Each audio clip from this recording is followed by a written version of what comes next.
भाईसाहेब आई तुम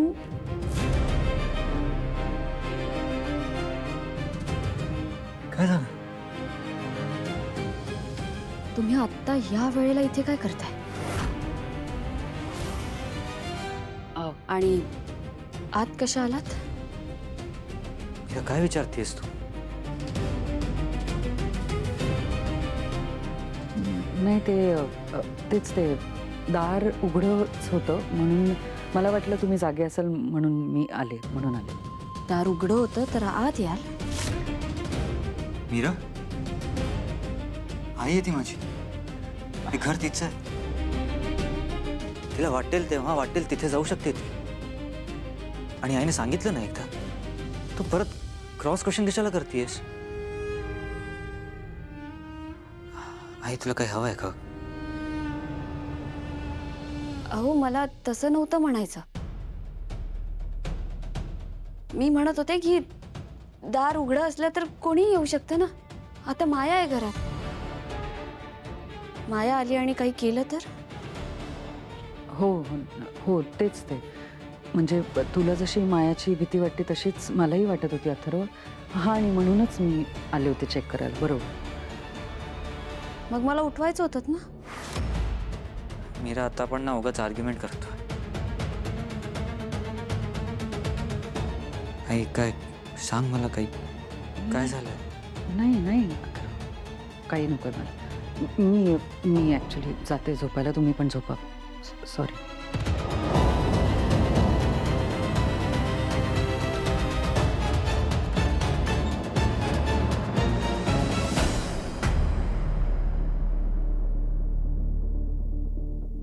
मीरा सावध झाली आहे, पण तिचा केस मिळालाय.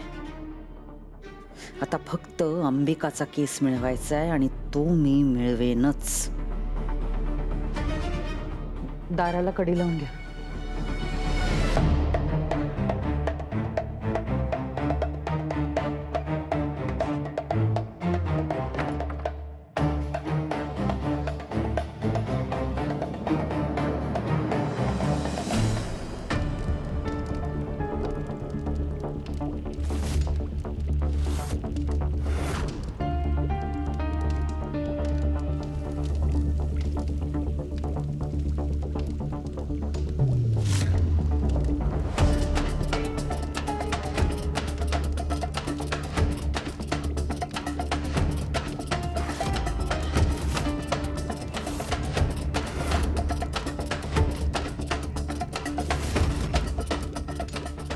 केस काढ मंजरी केस काढ.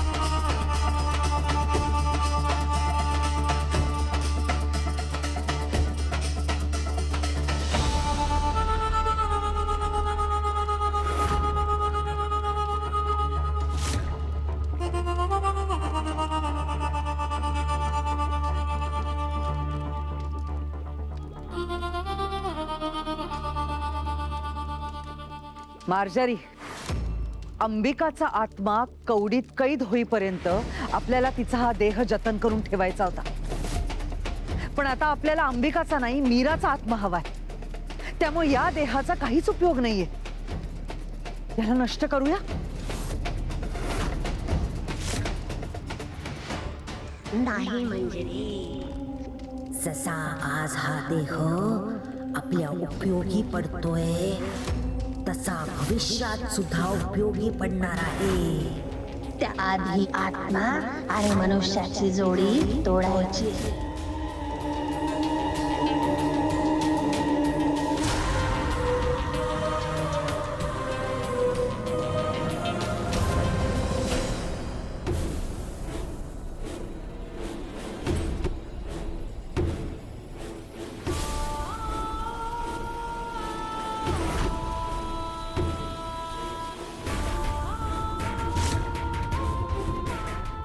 मंजिरी, तू मीराचा केस तर मिळवलासच,